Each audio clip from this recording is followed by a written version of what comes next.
Hello, everyone. Welcome to another edition of Inside the Birds with Geoff Mosher and Adam Caplan. And of course, we continue our NFC East preview series. We have discussed and dissected the Dallas Cowboys. We have done the same thing with the New York Giants. It's time for us to move on to the Eagles' new chief rivals, the new kids on the block, the Washington Commanders, who made it all the way to the NFC Championship last year before suffering a pretty bad blowout to the Eagles. But nonetheless, Adam, Greg, I mean, Washington obviously has changed its business operations, new ownership, new feel around the franchise, and it was a positive one.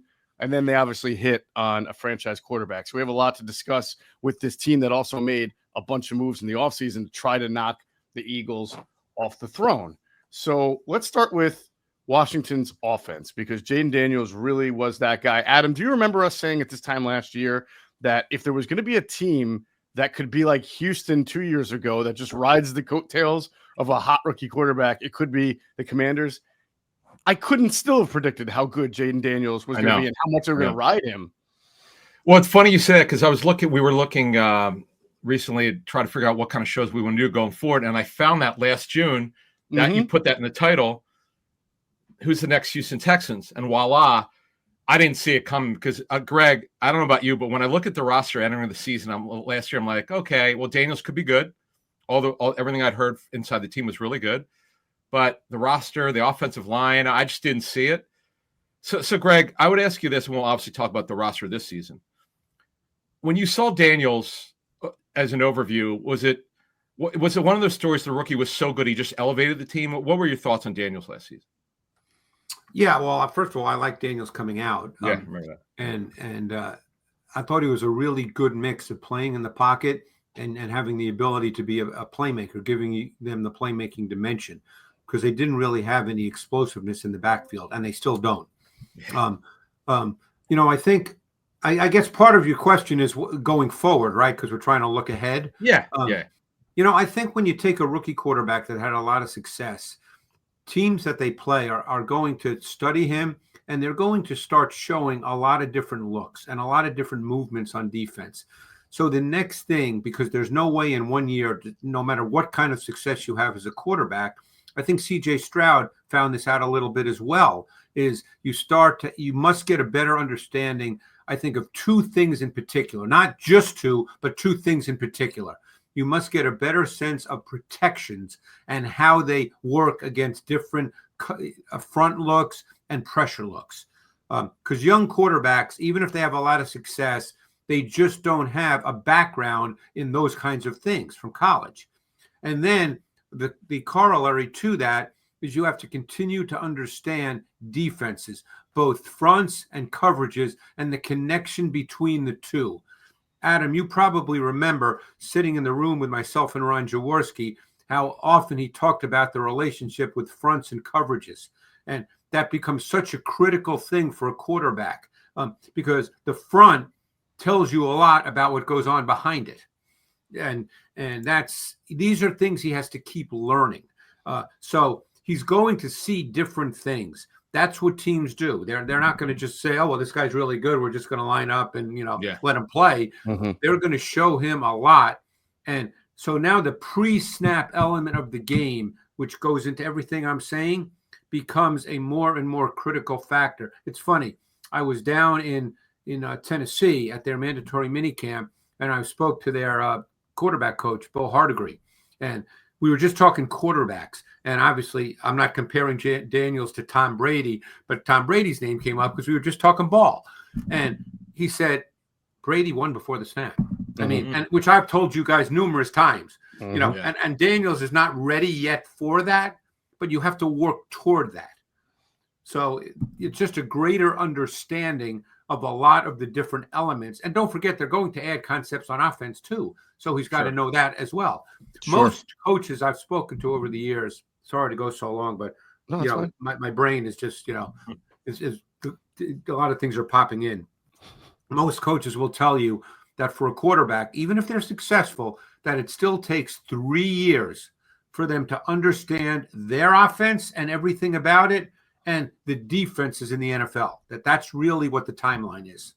I would imagine that a real big benefit to him is the fact that even after all of Washington's success last year, he will bring back the same offensive coordinator in Cliff Kingsbury, the same quarterbacks coach in Brian Johnson, same center, Tyler Biadasz, unless something he gets hurt or something changes. And then, of course, they've upgraded. But just from a playbook standpoint, there's a comfort level that he'll have already established with the main people involved in what you were just talking about that they can adjust to and build upon.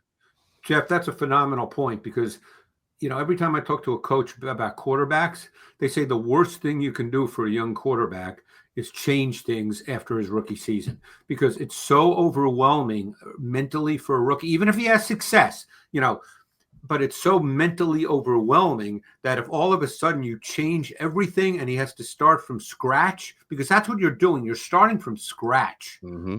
It's way too much. So your point is exactly the right one. So one of the things Adam and I did an NFC East kind of outlook preview going into and coming out of the draft. And two things stuck out about Commanders. One, we both agreed that they're probably still one real dynamic playmaker away from being able to rub elbows with the best offenses, unless, of course, guys take huge leaps. And two, I remember Adam and I saying, we'll really know if the Commanders have turned a corner as a franchise in the way they think and build their roster, if in the draft they kind of go meat and potatoes, right? Instead of the shiny toy like they've done in the past. And when they drafted Josh Connerly, right tackle, with some other guys on the board that might have been offensive firepower worthy, I know we thought, all right, they're starting to get it. And Greg, when you look at the addition of Laramie Tunsil and then Connerly, who will probably be their bookend tackles, first, can you kind of break down what you saw out of Tunsil last year and why that Texans O-line may have struggled so much? And do you think he's still the same player? And then just take an overall look at the offensive line now, where maybe we'll see Brandon Coleman move inside the guard after he played left tackle last year and what they look like. Well, I don't think Tunsil had his best year, but the guy is still high level traits wise. And again, he's going to a new team. I don't know Laramie Tunsil. Obviously, when you're traded, you have to think, hey, a team doesn't want me, so now I'm going somewhere else. But if you're talking about his traits, guys, you're still talking about a top 3 tackle in the league, just in terms of what he brings to the table. At his best, he's one of those guys that makes it look easy.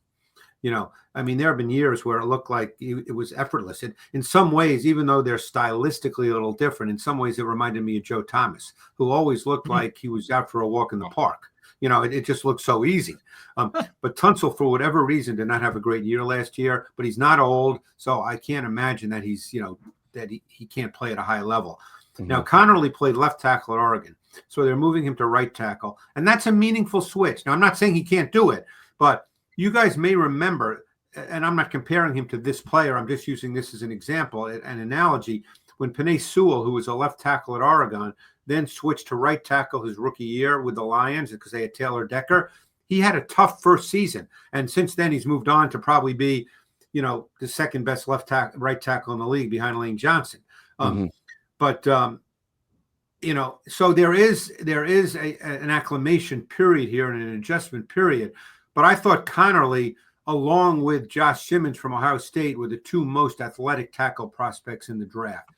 And so Connerly, to me, was a really good prospect. Mm-hmm. Now, I don't know what Cosme's situation is with the injury, whether he'd be able to play week 1, but Adam would know better than I about that. But I think Coleman will end up being the left guard.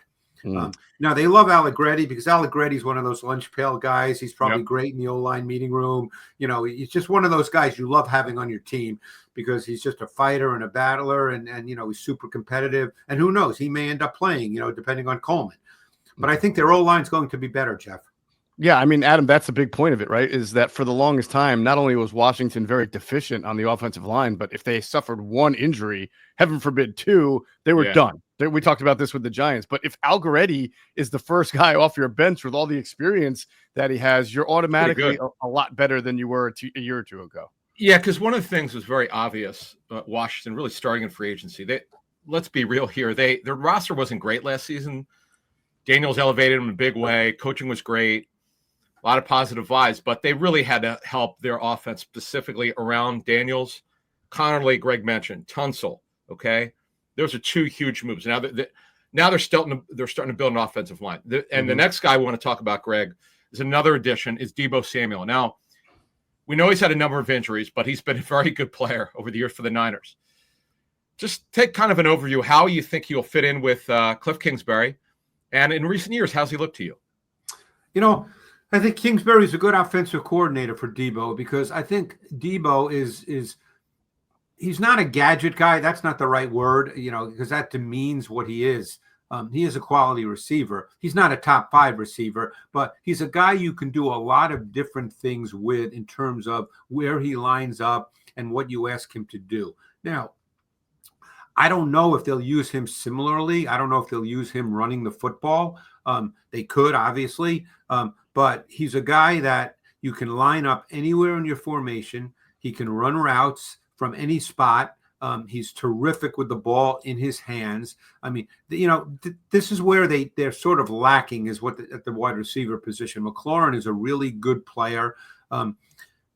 He's their number one. I don't know if he'd be considered like a big time number one in the league, that kind of player, but he's obviously their number one, and he's a good player. And obviously Eagles fans know he's had a lot of success over the years against the Eagles.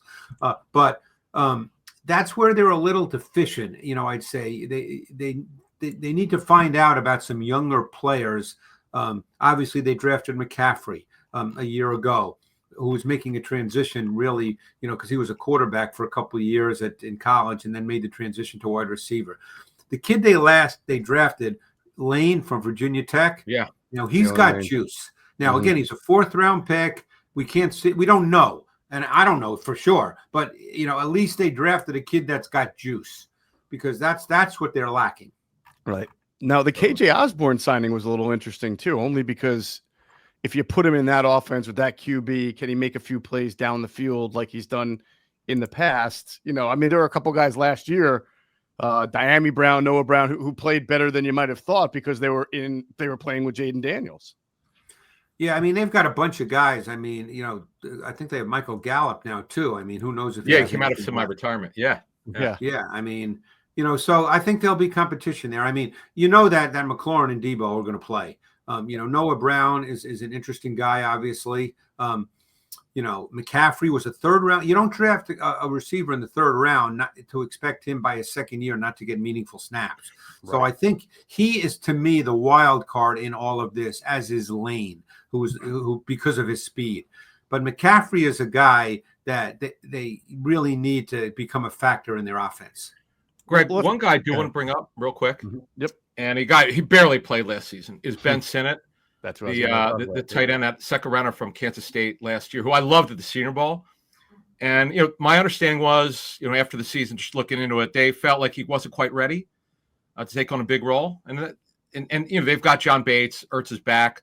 Just an overview of his career that you recall, because this guy's a 2nd rounder, Greg. That guy's got to play. I know. I never say anything about where teams draft.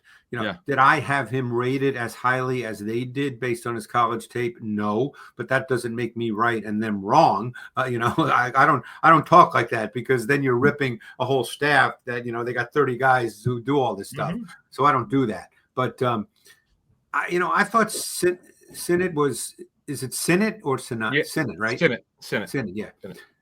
I thought he was one of those, sort of solid number 2 tight end types.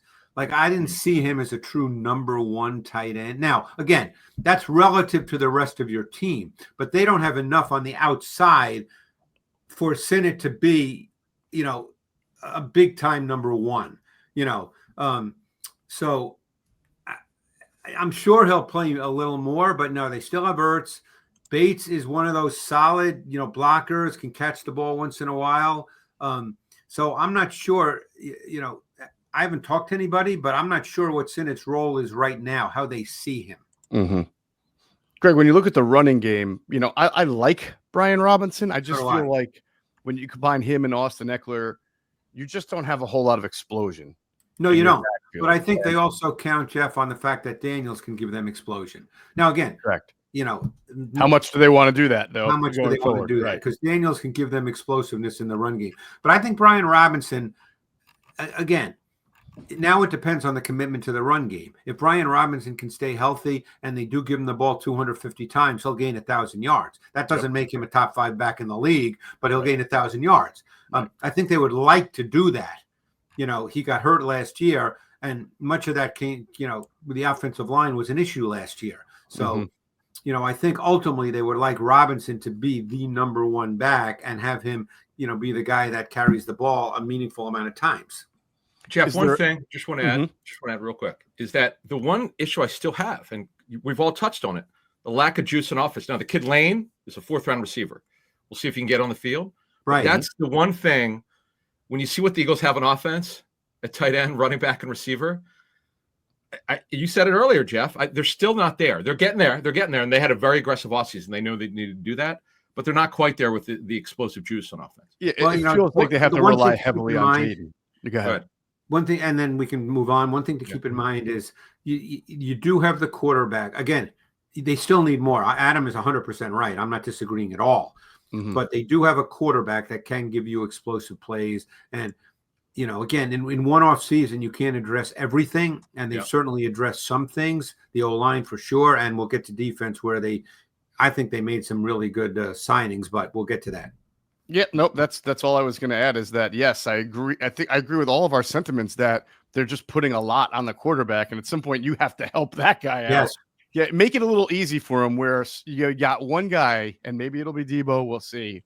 But one young guy who can turn a 10-yard gain to a 30, an AJ Brown style of play where you hit him across the middle and it becomes, or a running back who just breaks one, which is really not. Debo can do that. Debo can do that. Yes. All right.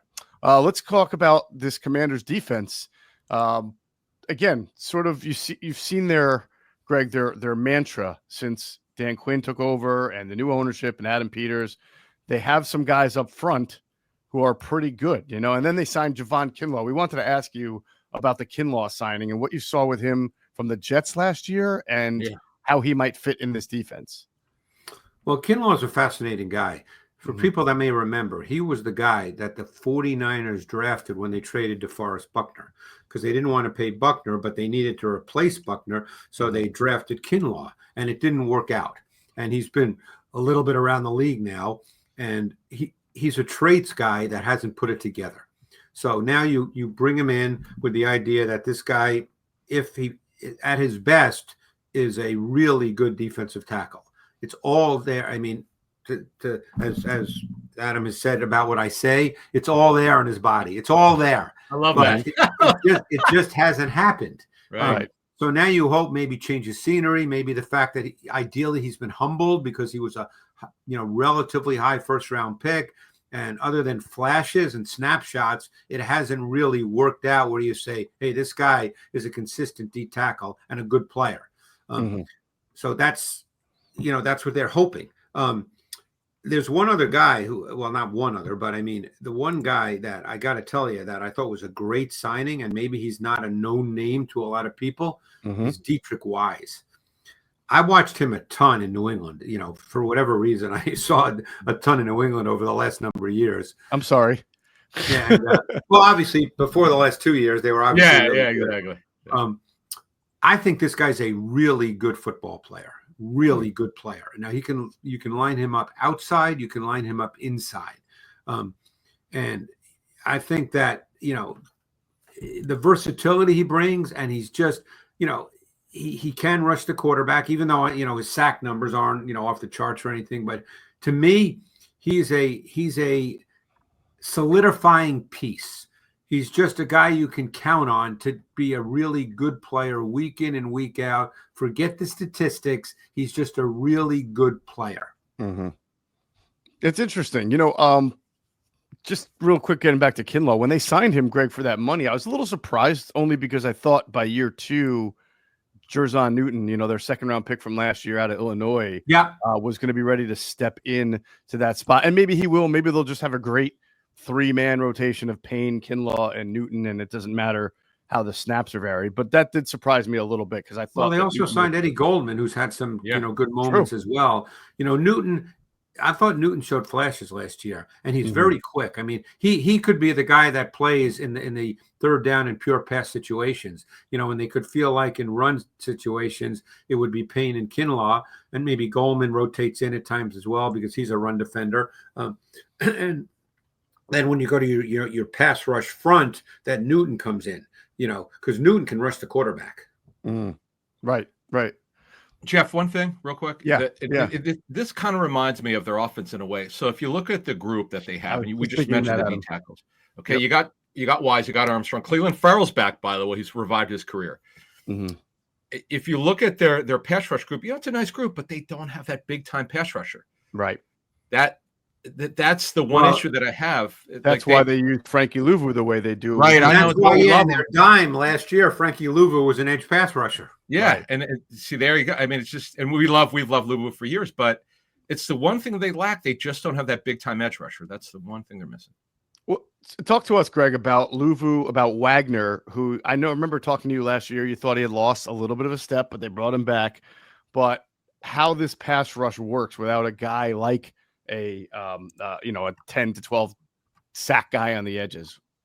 Well, they kind of told you how it would work because, as I said, in their dime, Louvu was an edge pass rusher. Right. And you don't want to, the thing is you don't want to take Louvu off the field.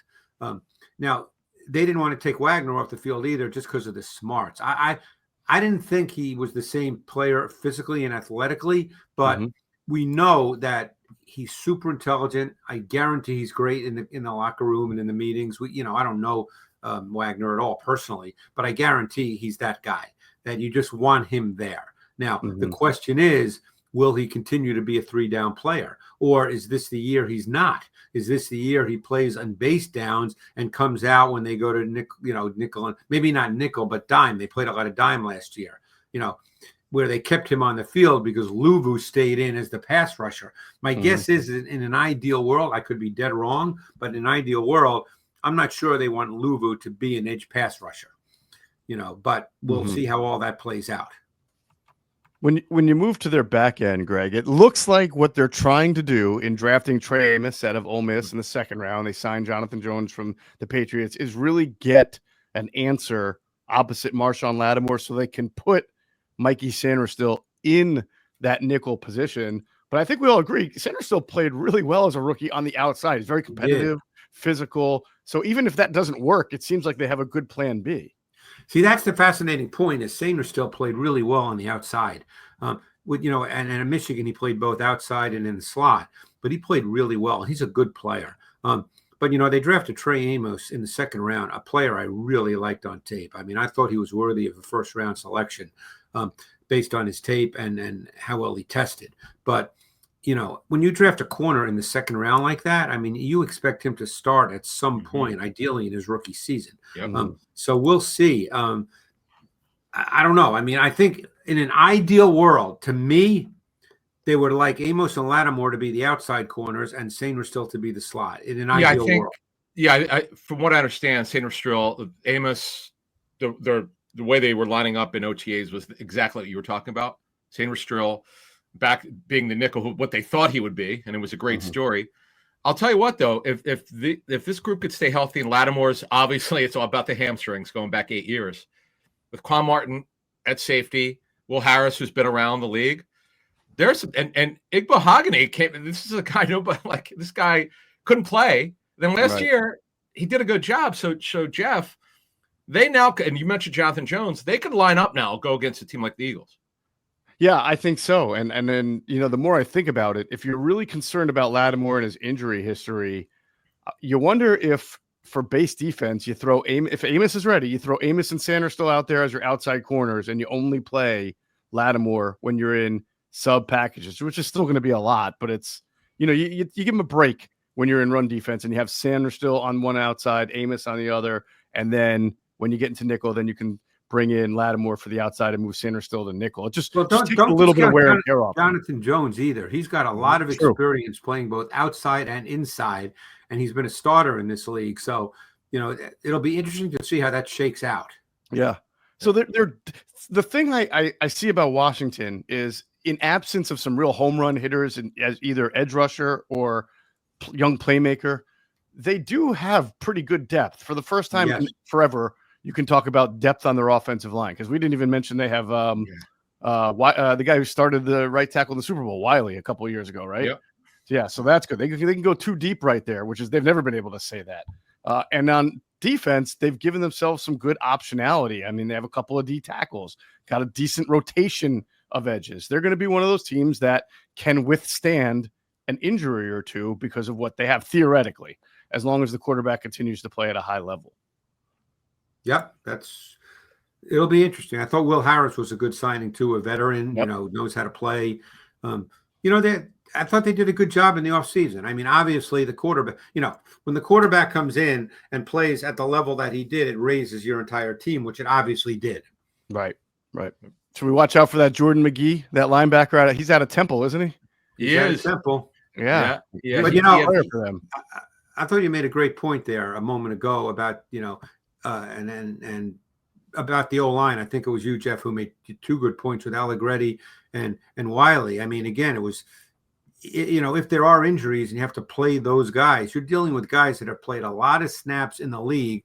And are they good enough to be full-time starters? Probably not at this point, but you can line up and play with those guys without feeling like, oh, we can't run our offense. Right.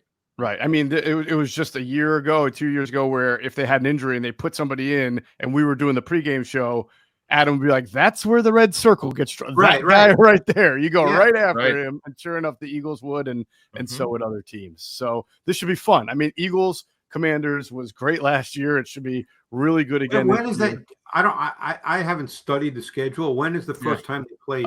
Week 16 or 15. So they don't play. Yeah, until it's weird. They week 2 out of the last 3 weeks. It's crazy. Wow, they don't play till week 15. Yeah. The league, the league did that. You know what's funny? They're two marquee teams, obviously. Yeah, I know. Well, they wanted to wait, but it's funny. It's growing up in this market in Philly. We haven't seen really a lot of juice with the rivalry because under Daniel Snyder, it is such futility. I mean, I grew up here. I remember Joe Gibbs and Buddy and Parcells and Jimmy Johnson. That's how long, Geoff, as we send it back to you, how I could go back with this thing, but we just haven't had it. This is sort of a rivalry that is being brought back. It's going to be cool. I agree. And too bad we have to wait until December to see it through. Hope everybody is healthy when they play. So, all right, that's going to do it. That was a really good breakdown of the Washington Commanders, a very interesting team going into the 2025 season and somewhat of a media darling. When you look at all the prognosticators and what they're predicting, the Commanders are high up there on the charts. So that'll do it for this NFC East preview. For Greg Cosell and Adam Caplan, I'm Geoff Mosher. One more left, the Philadelphia Eagles. That'll be our next one. Thanks for watching with us.